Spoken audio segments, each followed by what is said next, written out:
Jack தி ரிப்பரோட last suspect James மேப்ரி. இவர் ஒரு cotton merchant. Weekend London போவார். மர்டர்ஸ் நடந்ததும் லண்டனில் தான். என்னடா இது வீக்கெண்ட் லண்டன் கூட போகக்கூடாதா அப்படின்னு சொன்னால், கொஞ்சம் வருஷம் கழித்து இவரோட ஃப்ளோரில் கொஞ்சம் டேமேஜாக இருந்ததுன்னு செக் பண்ணி பார்க்கும்போது அங்கே ஒரு டைரி இருந்துச்சு. அந்த டைரியில் என்ன இருந்ததுன்னா, எனக்கு தெரிஞ்ச நேமில் சைன் போடாமல் எல்லாருக்கும் தெரிஞ்ச நேமில் சைன் போடுறேன். ஜென்டில்மேனாக இருந்த என்ன லவ் என்னெல்லாம் பண்ணும், நான் தான் அதுக்கு எக்ஸாம்பிள், ஜாக் தி ரிப்பர் அப்படின்னு போட்டிருந்தது.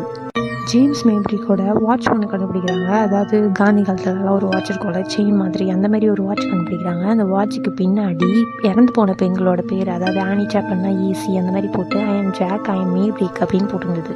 ஏன் 5 கொலைக்கு அப்புறம் கொலைகள் நடக்கலைன்னா, அதுக்கப்புறம் ஒரே வருஷத்தில் ஒரு ஹார்ட் அட்டாக்ல இறந்துட்டார்.